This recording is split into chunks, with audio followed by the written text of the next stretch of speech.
and today I'll be talking about the book Looking at Mindfulness 25 Paintings to Change the Way You Live by Christophe Andre. Christophe is a French psychiatrist and psychotherapist and was the first person to introduce the use of mindfulness meditation in psychotherapy. Throughout the book, he first shows the painting in its entirety, with each chapter focusing on specific aspects of mindfulness. Then he moves to describe what is going on in the painting and connects it with his topic for the chapter. Throughout the chapter, he'll occasionally reference aspects of the painting to get across his main lesson. He utilizes his own insights, guided observations, and poems to help the reader see how mindfulness can be utilized. The main theme of the book was to encourage the reader to slow down and to truly see in both ways of observing art and becoming aware of our inner selves. He emphasizes that mindfulness is not limited to meditation and can be something that is done anywhere with practice. The book takes an interdisciplinary approach by combining both visual art and the practice of mindfulness, which allows individuals to see mindfulness not only as meditation, but as a tool that can be used with other creative disciplines.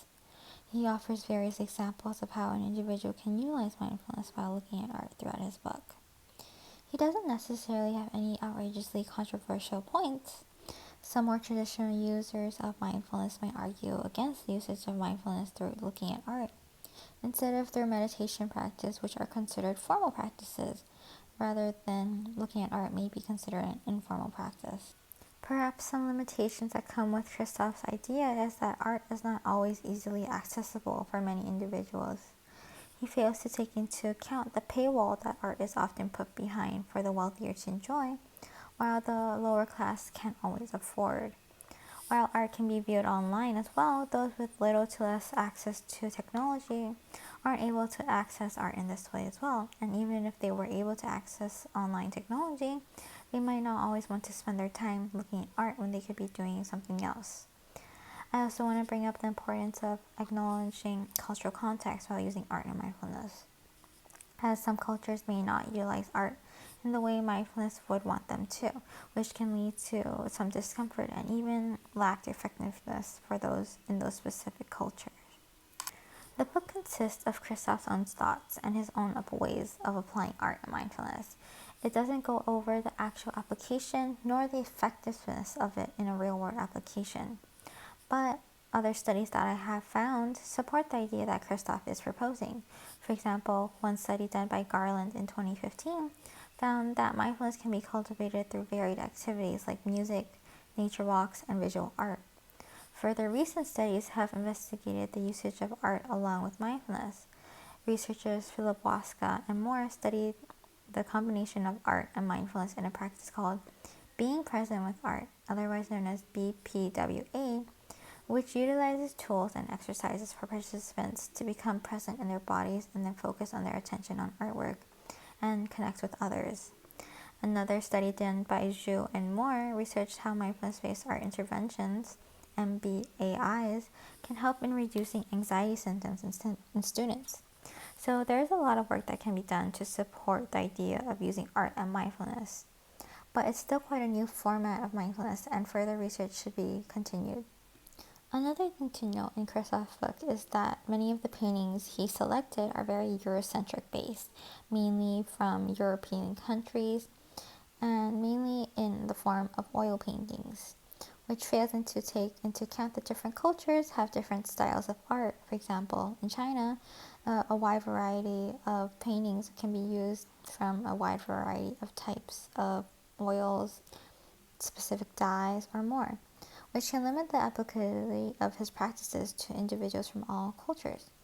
Christophe focuses on looking at art to utilize mindfulness, but does not address the other way of using art during mindfulness, from creating art as a way to engage in mindfulness.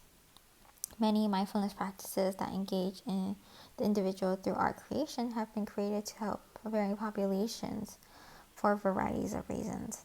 For example, one study done by Lee in 2022 studied the impact of laugh, otherwise known as Let Art Unleash Great Happiness, which is a culturally diverse practice that was tested on a culturally diverse sample of students, where students created digital art along with mindful breathing.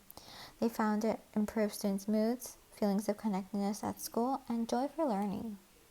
Overall, I quite enjoyed reading his book as someone who does love art and who likes to engage in a lot of artistic creation. It was quite interesting to see how Christophe was able to incorporate aspects of art and mindfulness together. I think this type of mindfulness can be very beneficial to individuals who do have a more connection with art and would like a more creative way to engage in mindfulness rather than just only doing meditation. I think this book helped reinforce the idea that not all mindfulness practices need to be some type of formal meditation session, and that there are other ways to engage in mindfulness. Some way I can especially take on this practice in my real life practices is whenever I go on social media and I'm scrolling on social media. Often I do see art in my feed, and definitely in those moments I can see myself using it as a moment to become aware of what I am doing instead of endlessly scrolling on social media. For me, it can be used as like some type of break from autopilot and make myself consciously aware of what I am doing in that current moment and how my body feels and how my mind feels. If I were to ask or have a conversation with the author, I would love to ask him if this type of mindfulness was limited to certain types of art, especially since he chose more traditional forms of art like paintings. Would other art forms like pottery, sculptures, or even like modern art displays of other things, would they elicit the same response? Or would this type of art and mindfulness be just limited to traditional paintings like oil paintings or traditional drawings? That would be my question. Future research could also expand on this type of question on whether mindfulness can be adapted. This type of mindfulness can be adapted for different cultures who have different types of art styles, along with if this type of mindfulness is generalizable to all individuals or whether it's more beneficial for certain audiences who are more artistic in nature to benefit from this type of mindfulness.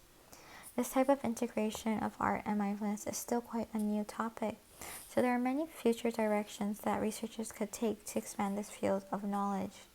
Overall, I thoroughly enjoyed reading this book as it provided a lot of insightful thoughts on how I could incorporate art into mindfulness. I hope that future studies regarding this topic is done so that I can learn more about this topic. Thank you.